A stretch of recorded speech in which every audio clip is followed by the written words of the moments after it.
막말 변호인 빼고 144시간 대응 작전입니다. 들으셨던 것처럼 검찰이 다음 주 화요일 9시 30분에 박근혜 전 대통령을 피의자 신분으로 출석 통보를 했습니다. 오늘 삼성동 자택 모습도 상당히 궁금한데요. 어제에 이어서 오늘도 정송주 원장을 이 자택으로 불렀습니다. 검찰 수사를 준비하고 있다, 외출 준비하고 있다, 손님 맞이를 하고 있다라는 해석도 들리는데 박근혜 전 대통령도 박지훈 변호사님. 네. 어쨌든 변호인단 만나서 대응 작전을 짜야 되는 거 아니겠습니까? 일단은 저 정송주 헤어를 하는 사람입니다. 올림머리, 대통령 올림머리가 보통 사람 하기 어렵기 때문에 예전에 그 전직 요리사 얘기를 들어보면 헤어가 안 돼가지고 사진을 못 찍었다고 하는 얘기가 있거든요. 예. 아마 오늘 누구를 접견하기 위해서 아니면 나가기 위해서 두 가지 이유 때문에 이제 머리를 올리려고 부른 걸로 보이는데 예. 결국 가장 중요한 부분은 변호인단 접견 부분일 걸로 보입니다. 6일 앞으로 다가왔습니다. 만약에 조사가 정상적으로 진행되고 간다면 3월 21일 다음 주 화요일 날 가야 되기 때문에 예. 지금 변호인 단도 꾸려야 되고 변호인하고 접견도 지금 아주 시급한 상황이기 때문에 아마 중요한 상황이라면 변호인 단들을 만나는 상황이 아닌가 그 생각이 좀 듭니다. 예, 뭐 본인들도 민간인이긴 하지만 민 원장님 왔다 갔다 하면서 굉장히 보안에 신경 쓰는 모습인 것 같아요. 예, 우선 그 도착 시간부터 그 첫날하고 거의 같은 시간에 둘째 날도 지금 도착을 했고요.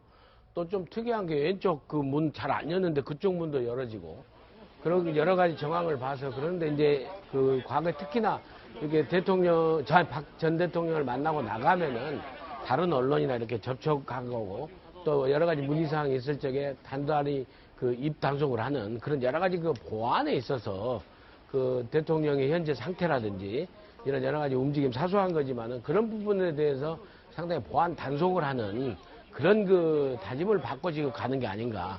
그래도 가기 전에 그 자택 안에 그 경호 요원들하고 늘 연락을 하고 가는 것 같습니다. 예.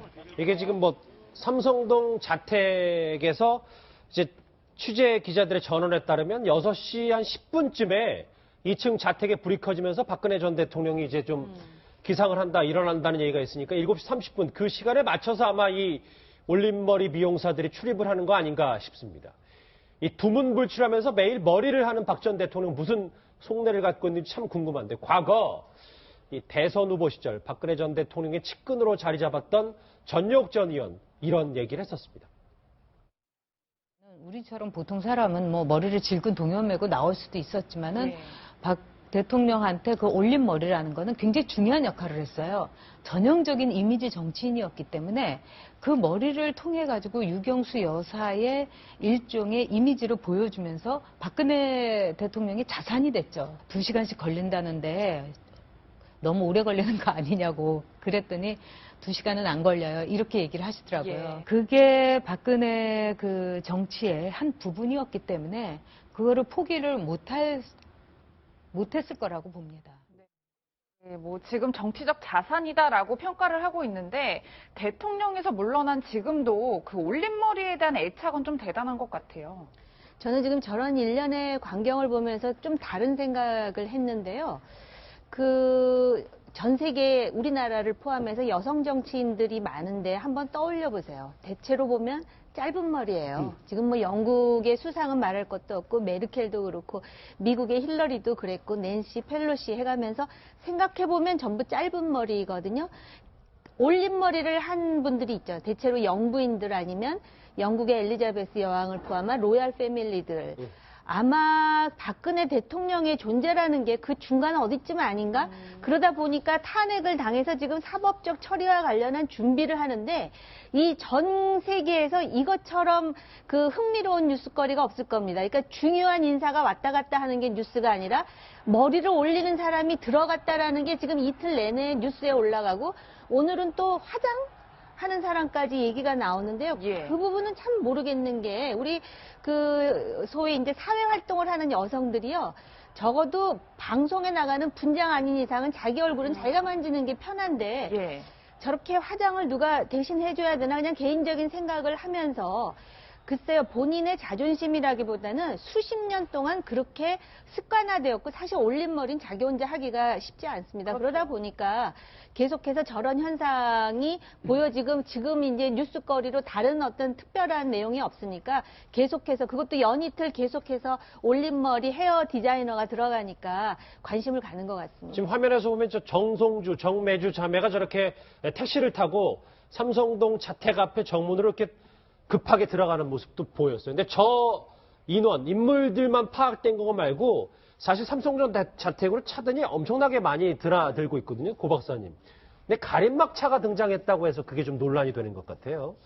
뭐 가림막차는 어쨌든 전직 대통령으로서 뭐 애우를 받지는 못하지만 경호 경비를 업무를 맡기 때문에 그런 차원에서 뭐 가림막차 경호실 쪽에서 가림막차가 필요할 수도 있는데 지금 오해를 받고 있는 것은 예. 지난번 탄핵이 된 이후에도 박근혜 전 대통령이 청와대에서 한 이틀간 머물렀지 않습니까?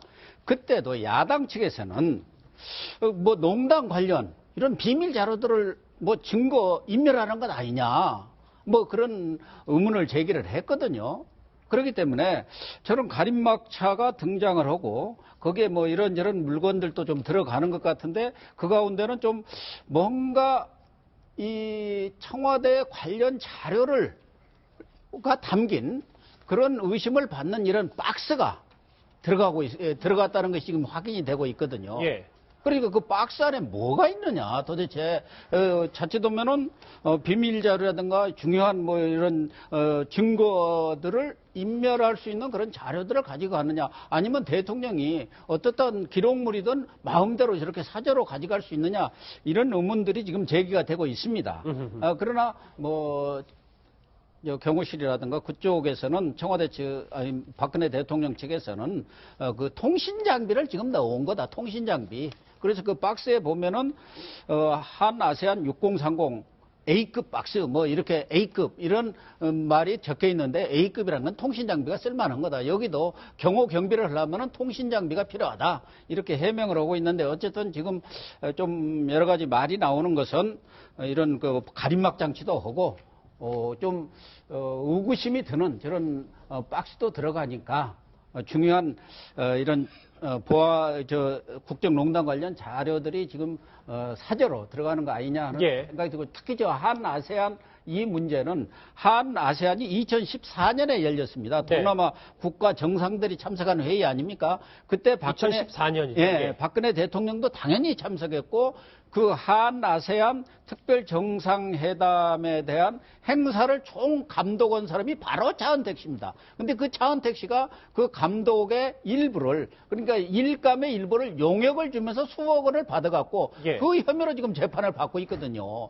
그러니까 그 용역과 관련된 한아세안 그런 행사 총괄 감독과 관련된 이런 문서들이 흘러간 거 아니냐는 지금 의심까지 받고 있습니다. 예, 지금 박 변호사님 네. 저 상자에 대해서 의문을 제기하셨는데 청와대 측에서는 통신 장비가 그렇죠. 들어가 있다 이렇게 해명을 했어요. 실제로 통신 장비가 들어갔을 수도 있는 거잖아요. 뭐 그럴 가능성도 사실 충분히 있겠죠. 있는데 이제 문제는 뭐냐면 탄핵되자마자 그 사저에 자택에 첫 번째 들어간 차량이고 거기서 나온 지금 물건 박스입니다. 한아세안 6030 뭐 명칭이라고 할 수 있는데 문제는 그 LG 어떤 전화기 어떤 모델명일 수 있는데 그것도 사실은 만약에 청와대에서 있던 거라면 가져갈 수가 없는 거거든요. 잠시만요. 말씀 끊어서 죄송한데 박근혜 전 대통령의 개인 물품들은 사실 청와대에서 그냥 가져올 수는 있는 거잖아요. 근데 저게 만약에 해명대로 한아세안 거기 있었던 통신기구라 그러면 개인 물품이 아닙니다. 그거는 뭐 정부 내지 청와대의 물품이고 공적인 물품이기 때문에 저 박스에 든 게 영 다른 거면 밖으로만 한아세안 6080이고 안에 물건은 개인 물품이라면 관계가 없지만 지금 해명대로 통신 장비다 이 얘기를 하는 것도 사실 말이 안 맞는 거거든요. 아, 저건 말이 안 됩니다. 통신 장비를 갖고 오면 안 되죠. 그거는 국가 그거 혹시나 그 안에 중요한 내용이라든지 복구를 하면 증거가 될 수 있는 그런 부분이 있는 게 아닌가. 그렇기 때문에 계속 오해를 사고 있는 부분이거든요. 예. 조심해야 될 부분 같습니다. 저거를 미영선 원장님. 예. 모르겠어요. 저희가 너무 의심의 눈초리로만 바라보는지는 모르겠습니다만 가져오면 안 되는 걸 알면서도 가져오는 이유는 뭡니까? 그러면 안 되죠. 그러니까 그 경황이 없어서 그런 건지 아니면은 알고도 그 안에 미처 챙기지 못한 여러 가지 그 비밀스러운 감추고 싶은 어떤 내용들이 있어서 저걸 저 안에 뭐 문서일 수도 있고 또 통신 장비면은 그 정말로 그 핸드폰 단말기 같은 경우에는 얼마든지 그 안에 내용을 갖다 분석을 해보면 여러 가지 내용이 지금 나올 수 있기 때문에 상당히 그러는 건데 저도 저 박 변호사 그 말씀처럼 공공비품은 가지고 전혀 나올 수 없는 건데 저걸 통신장비라고 해서 가지고 나오면 도저히 납득이 안 가는데요, 일단.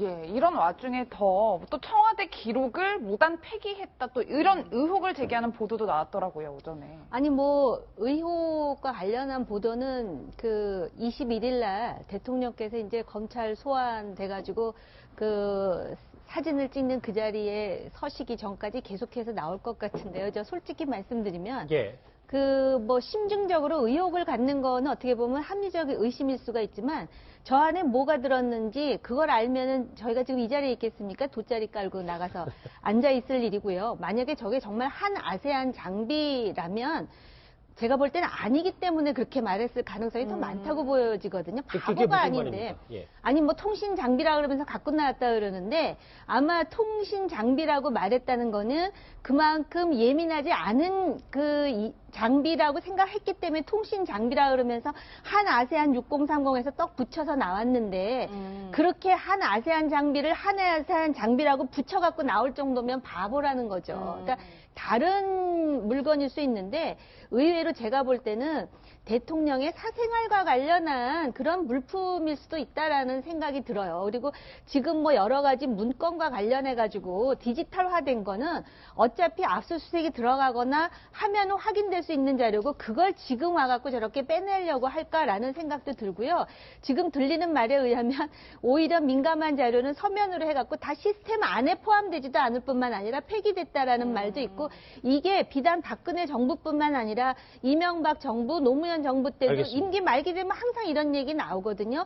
이 시스템을 만들어야 되고 다시 한번 강화해야 될 측도 국회입니다. 근데 그 지금 파견 나오는 그 경호 요원들은 청와대 경호실 소속이니까 그 경호 요원들이 청와대 그 물품으로서 가지고 나와서 사용할 수도 있죠. 그러니까 일테면은 뭐 상호 연락할 수 있는 가까운 거리, 근거리 연락할 수 있는 뭐 무전기라든지 그런 것도 통신 장비에 속하니까 현지 경호팀들이 쓰는 통신 장비라고 그거는 가져올 수 있다. 예, 그건 가져올 수 있다고. 이 삼성동 자택 주변의 움직임에 지금 언론이 초집중하고 있기 때문에 여러 가지 오고 가는 물건들, 차에 대해서 민감할 수밖에 없습니다. 그런데 청와대에서 기록물을 담당했던 전직 행정관, 이런 움직임에 대해 이렇게 얘기했습니다. 들어보시죠. 박근혜 정부 시절에는, 정권 시절에는 청와대에서 뭐 초안이라든가 중간 버전이라든가 이런 건 다 등재도 안 했다고 하는데 이게 다 잘못된 거네요? 그럼요. 그건 범법행위인 거죠. 말도 안 되는 거고요. 청와대에서 모든 기록물들은 초안과 그다음에 수정본, 최종본 그리고 그 과정에서 의사소통하고 협의했던 기록까지도 전부 남기게끔 되어 있습니다. 일단 글쎄요, 뭐 저김 의원님 말씀처럼 이게 대통령이 다음 주에 소환되기 전까지는 그렇죠. 이런 뭐 삼성동 사저에서 자택에서 왔다 갔다 하는 뭐 이만한 종이 하나라도 저게 문제가 있는 건지 없는 건지에 대한 의심의 눈초리는 계속될 수밖에 없는데 다음 주 화요일이잖아요, 박준 변호사님. 그런데 오전 9시 30분 이걸 갖다가도 또 여러 가지 해석이 나오고 있더라고요. 이제 소환 통보 시간입니다. 통상 정도면 이제 일반적인 사람은 일주일이나 2주 전에 통보를 하는데 대통령이나 이제 유력 인사 같은 경우는 통보 시간이 상당히 짧습니다. 예. 예를 들어서 노무현 대통령 같은 경우는 소환 날짜가 아주 짧았었거든요. 지금 또 소환 시간도 마찬가지고요. 근데 지금 보면 박근혜 대통령 같은 경우는 소환 날짜가 지금 6일 전에 지금 통보가 돼 있고 144시간이라고도 통상은 2일 전, 지금 4일 전에 통보가 된 것도 사실 그런데 6일 전에 돼 있고 시간 또 오전부터 부른다는 거는 아마 하루에 했을 때 가장 많이 하겠다는 뜻으로 보입니다. 그렇기 때문에 아마 6일 전이라면 제가 판단컨대는 검찰에서 기록 검토라는 건 끝난 걸로 보이고요. 6일 전에 두는 거는 그만큼 이제 박근혜 대통령과 협의를 좀 하겠다라는 거예요. 혹시라도 6일 전에 지금 얘기하니까 좀 만약에 오기 어려우면 뭐 7일 후에 한다든지 얘기를 해달라고 미리 통보하는 거고요. 노무현 대통령이나 노태우 대통령 같이 2일 전인 경우라 하면 그거는 바꿀 여지가 없을 때 이제 부르는 건데 지금은 바꿀 여지가 있는 상태로 검찰은 자신감 있게 부른 건데 결국 지금 손범규 변호인 같은 경우는 그날 특별한 사정이 없는 한 가겠다고 지금 하기 때문에 21일 날에 이루어질 가능성이 높아 보입니다. 아, 그러니까 좀 미리 얘기해서 나중에 다른 소리 안 하게 좀 미리 말미를 많이 준 미리 거다. 얘기한 겁니다. 어허. 예, 그런데 저는 이 부분이 궁금한 게 이제 박 전 대통령이 만약에 검찰에 출석을 하면 어느 정도 강도로 조사를 받을까도 궁금한데 노무현 전 대통령 같은 경우는 한 12시간 정도 조사를 받았고 노태우 전 대통령 같은 경우는 43시간을 받았단 말이에요. 그러니까 실제로는 하면 이틀 이상 받아야 됩니다. 지금 상황상.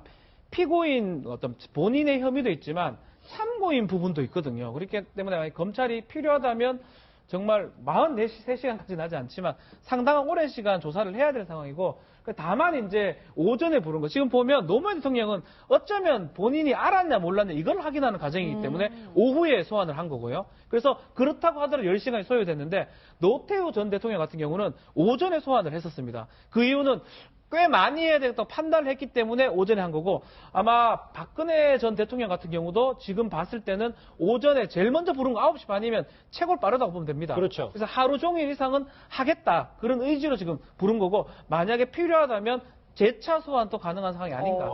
재차 소환까지. 지금 검찰 소환을 앞두고 한 140시간 정도 남았는데 현장 모습 다시 한번 보실게요. 왜냐하면 오늘 공식적으로 이 삼성동 자택을 방문했던 첫 외부 인사가 있었습니다. 저희가 이 대응작전이라는 제목까지 붙여왔는데 이 박근혜 전 대통령 측의 그 탄핵 심판 전부터 변론을 맡았던 유영하 변호사가 한 35분 전쯤에 삼성동 자택에 도착해서 지금 저 안에서 박근혜 전 대통령을 만나고 있는 것으로 보입니다. 이제 취재진이 무슨 일로 왔냐? 뭐 어떤 내용 논의하냐 왔냐고 했더니 이제 별다른 얘기가 없었는데 일단 유영하 변호사까지 온 걸 보니까 이제 본격적으로 준비는 저 박지훈 변호사 되는 것 같아요. 맞습니다. 유영하 변호사가 아마도 지금 보면 김평우 변호사가 어제 갔는데 못 만났습니다. 제가 판단컨대는 그냥 방문한 건 아닌 것 같고요. 변호사라면 이 사건 지금 헌법재판은 끝났기 때문에 지금 검찰 수사 관련해서 변호인의 일원으로 가기 위해서 간 걸로 보입니다. 근데 아마 대통령 입장에서는 김평우 변호사라든지 서석구 변호사보다는 예전에 이제 본인의 뜻을 많이 반영했던 유영애 변호사, 손봉규 변호사를 좀 믿는 것 같고요. 김평우 서석구 변호사는 좀 배제된 걸로 제가 보이고 두 사람이 하고 아마 유영하 변호사가 앞으로도 대변인격 역할을 하기 때문에 제일 먼저 지금 만나고 오랫동안 제일 지금 중요한 거는 수사에 어떻게 참여할 것이 이 부분이거든요. 예. 그 부분에 대해서 논의를 하고 있는 것으로 보입니다. 예. 다시 한번 정리를 해드리면 저희가 뭐 대통령 측이 박근혜 전 대통령 측이 이제 변호인단을 이제 오늘부터 제대로 구성한다라는 얘기가 있었는데 보셨던 자막처럼 유영하 변호사가 한 35분 전쯤에 이 삼성동 자택을 방문했습니다. 취재진의 질문에는 일절 어떤 언급도 없었는데 지금 내부에서도 여러 가지 논의가 있을 것 같습니다. 검찰이 일정을 통보했는데 많은 사람들이 궁금해하는 건 박 전 대통령이 순순히 이 시간과 날짜를 받아들일지 여부입니다. 과거 박근혜 전 대통령의 목소리 한번 들어보실까요? 옛말에 들어갈 때 마음과 나올 때 마음이 한결같은 이가 진실된 사람이라는 말이 있습니다. 그것은 무엇을 취하고 얻기 위해서 마음을 바꾸지 말고 일편단심의 마음을 가져야 한다는 말이기도 합니다. 네, 뭐 어쨌든 박 전 대통령 측은 검찰 조사에 적극 협조하겠다 이렇게 입장을 내놨는데 이번에는 포토라인에 설 가능성이 있을까요? 지난번에는 대통령이었습니다. 탄핵을 받기는 했지만 의결이 됐었지만 대통령으로 관저에 있었고 지금은 이제는 대통령이 아닌 그냥 민간인입니다.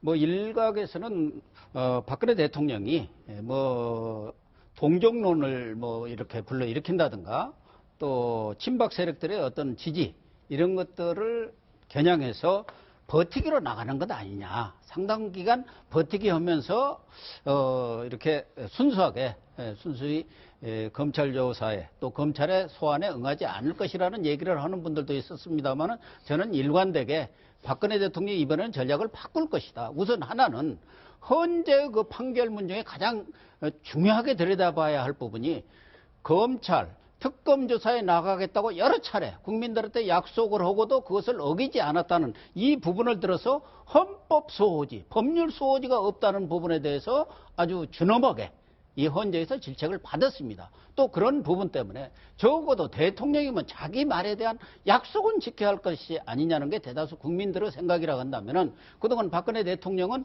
결정적인 때는 정면 돌파의 그런 그 전략을 쭉 써왔다는 점에서 예. 이번의 경우는 대통령 측 변호인들도 예정된 날짜에 갈 거다 이렇게 얘기했지만 제가 판단하기에도 저는 순수히 나가리라 이렇게 봅니다. 방금 전에 저 새로운 영상 하나 들어온 것 잠깐 보셨죠? 다시 볼게요. 이제 베이지색 트렌치 코트를 입은 유영아 변호사가 한 35분 전쯤에 이 박근혜 전 대통령 자택에 도착해서 이제 검은색 제네시스 차량을 타고 이제 취재진이 저렇게 따라붙어서 어떤 내용을 하려고 했더니 이제 다급하게 자택 정문으로 이제 쏙 들어가는 모습, 유영아 전 변호사의 모습 저희 채널A 카메라에 딱 포착이 됐습니다. 그런데 고 박사님은 뭐 당연히 순순히 나갈 거라고 얘기를 하셨지만 민영사 이제 피의자 신분인데다가 손범구 변호사가 특별한 사정이 없는 한이라는 단서를 달았단 말이에요. 예. 그래서 지금 박근혜 대통령이 이제 여러 가지 길이 있지 않습니까? 일단 가서 조사를 한번 받고 검찰이 재소환, 일단 기각시킨데 재소환할 수도 있는 거고, 또 아니면은 일단 기각시키고 난 뒤에 사전 구속영장을 청구해가지고 영장실질심사에서 또다시 한번 법리적 다툼을 할 수 있는 기회를 또 줄 수도 있는 거고, 예. 아니면 이제 박근혜 전 대통령 측에서 지금 조마조마한 게 바로 들어가는 순간 바로 이제 체포영장으로 가가지고 신변을 확보한 다음에 바로 구속영장 이어질까 싶어서 가장 이제 두려워하는 거 아니겠습니까? 거기에 대해서 굉장히 그 세밀한 분석을 하고 난 다음에 여론이나 여러 가지 판단을 해서 응할지, 아니면 전두환 대통령처럼 그냥 골목 성명 내고 거부하다가 완전히 진짜로 연행될지, 이렇게 상당히 지금 굉장히 고심을 하고 있으리라고 보입니다. 제가 생각할 때 지금 손범규 전 의원 그리고 유영아 변호사 같은 사람은 대표적인 율사이면서 친박 정치인들입니다. 근데 박근혜 전 대통령이 선호하는 사람들, 변호사들의 특징을 보면은 굉장히 편안하게 그 지시를 할 수 있는 사람을 변호인으로 쓰는데, 지금 굉장히 그 중요한 그런 어떤 그 소위 수사와 함께 조사와 함께 이제 재판까지도 이제 해야 되는 상황이라면, 뭔가 그 진실을 가장 많이 알고 있는 사람은 박근혜 전 대통령 자신입니다. 예. 그렇기 때문에 그 진실을 완전히 털어놓고 그걸 총괄해서 할 수 있는 매우 유능한 변호사가 필요한데, 아직까지도 본인이 지시를 하면은 소위 이제 손범규 변호사 그런 말 했거든요. 만인과 마당새의 관계처럼 그대로 할 수 있는, 그러다 보니까 손범규 변호인의 경우에 특별한 사정이 없다면 21일 날 나갈 것이다. 이게 만약에 자기가 정말로 그 소위 자기가 도와야 되는 의뢰인의 어떤 사정이라든지 앞으로의 미래를 생각한다면 그날 나와야 되는 거야. 안 나올 도리가 없거든요. 예. 그럼에도 불구하고 이렇게 말한다는 거는 아직도 손범규 변호사나 유영아 변호사가 의뢰인 박근혜 전 대통령에 대해서 강력하게 총괄하면서 앞장서서 밀고 나갈 정도의 그런 역량이나 지금 그런 법률 의지까지는 조언 정도다. 없는, 조언도 아니고 그냥 지시하는 대로 지금 하는 게 아닌가.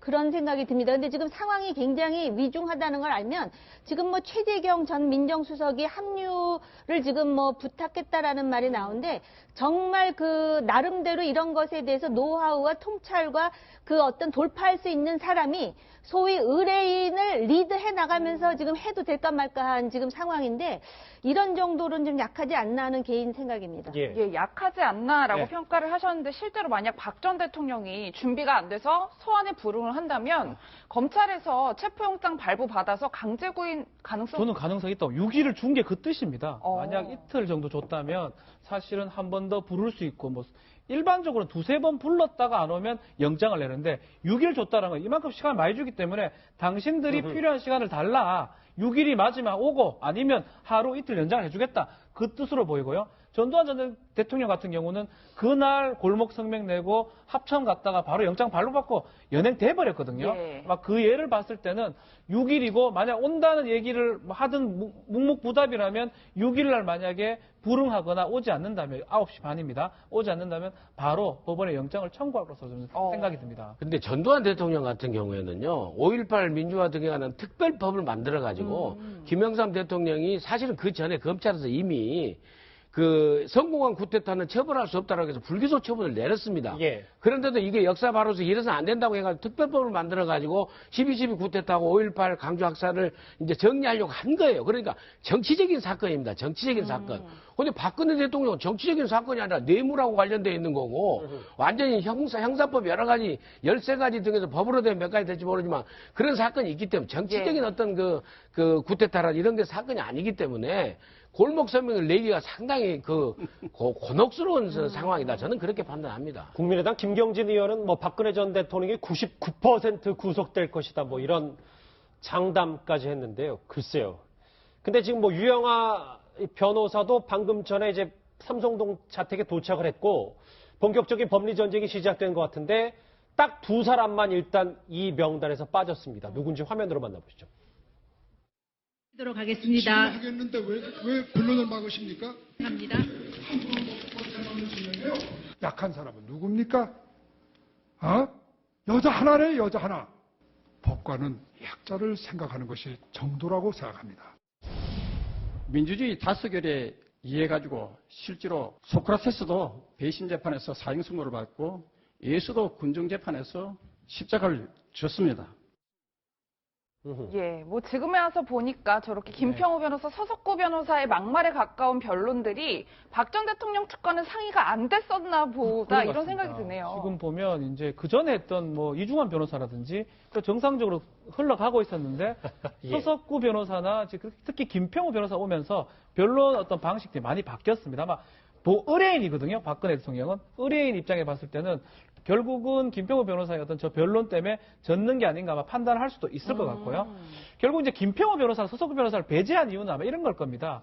헌법재판은 그래도 정치적 어떤 성격이 좀 있습니다. 그러다 보니까 저런 발언들을 해도 되는데 검찰에 가서 저러면 큰일 납니다. 예. 검찰에 가서 엉뚱한 소리 하면 그나마 헌재라서 조금 뭐 그렇죠. 감각이 저기 된 겁니까? 헌재니까 이제 이런 연로 법조인이기도 하고 가서 어떤 어필이 될 수가 있지만 검찰에 가서 만약에 소크라테스 얘기하고 있으면 아주 큰일 나거든요. 그렇기 때문에 두 사람은 배제시킨 게 아닌가. 조금 젊은 변호인단하고 아마 이제 앞으로 선임될 사람들은 검찰 출신 변호사들 이런 사람들 위주로 선임을 좀 하지 않을까. 그럼 방금 전에 이제 사저 들어갔던 유영아 변호사라든지 그렇죠. 손동구 변호사가 주축이 돼서 저분들을 이제 배제하고 이제 타시자는 그렇죠. 거죠. 지금 아까 정호기 의원님 말씀하셨는데 그 두 사람은 친박계 의원입니다. 예. 의원이고 변호사이기도 하고 두 사람이 아마 좀 짜지 싶어요. 이렇게 누구누구를 짜고 최재경 변호사 같은 경우도 아마 부를 것 같고 두 사람이 짜고 아마 손봉규 변호사가 대변인 역할을 하면서 아마 중간에서 끌고 실제로 재판을 수행하고 조사에 참여하는 사람은 또 따로 있을 거예요. 특히 좀 이름이 있고 검찰 출신의 어떤 뭐 정장현 변호사 지금 부부장 검사 출신인데 이 사람이 또 갈 수도 있고요. 두 사람 역할 조금 달라요. 대변인 역할을 할 사람이 있고 수사에 참여할 사람도 있고 예. 재판에 참여할 사람이 있고 그 변호인단을 구성을 하는데 구성을 하는 걸 아마 손경우 변호사하고 유영아 변호사가 하지 않을까 추측이 됩니다. 그러니까 140시간 정도 앞두고 이제 박근혜 전 대통령 변호인단 측이 이제 여러 가지 변호인단 걸러내기 작업을 하는 것 같은데 나름대로 옥석을 가린 것 같지만 여전히 무리수 변론의 불씨는 남아 있습니다. 정장현 변호사의 헌재 변론 목소리 한번 들어보실까요? 두 사람이 연인 사이에서 한쪽이 바람 피우다가 걸려가지고 결국 헤어짐에 보이는 전형적인 다툼의 모습을 보이기에 내연 관계에 있다 이렇게 확신을 갖게 됐다는 거죠. 그렇게 제가 생각을 했습니다. 또한 고영태는 증인과 단둘이 있을 때 최순실에 대해서 네. 감독님은 모르실 거예요. 정말 죽고 싶어요라고 며칠이나 말했었는데 그때에도 고영태가 본인보다 나이가 훨씬 많은 최순실과 돈 때문에 성관계를 가져야 하는 고역에 대해서 토로하고 있다는 느낌을 받았다 이런 진술하셨죠. 제가 이 말을 정확히 제 입으로 하지는 않았었고요. 네, 제가 저 네. 대리인단, 그러니까 변호인단 측과 연락을 해봤더니 정장현 변호사, 영상에 나왔던 정장현 변호사가 앞으로 검찰 수사에 대한 보도에 뭐 얘기를 해줄 네. 것이다 이렇게 이야기를 하던데. 그러니까 정장원 변호사는 지금 헌법재판인데 조금 낫습니다. 조금 막말 같기도 하지만 그래도 이제 어떤 엉뚱한 얘기는 아니거든요. 예. 내용에 대해서 반박을 하고 좀 차은택 증인한테 필요한 어떤 얘기들 얻어내기 위해서는 질문을 한 거기 때문에 아마 또 이 사람 출신이 부부장 검사입니다. 그렇기 때문에 막 검찰 출신이고 검찰 수사할 때까지는 이 사람이 변호를 맡을 가능성이 아주 높고 아마 제 생각에는 검사장급, 부장 검사 이상급의 유력한 변호사 한 명 더 선임하지 않을까 싶습니다. 그 사람이 대통령, 박 전 대통령이 수사받을 때 동석할 것 같고 그 사람이 최재경 변호사 얘기를 나오고 있지만 뭐 최재경 변호사가 지금 한다 안 한다 말은 안 하고 있기 때문에 그 급에 있는 정도의 어떤 변호사 정도를 선임하지 않을까 추측이 됩니다.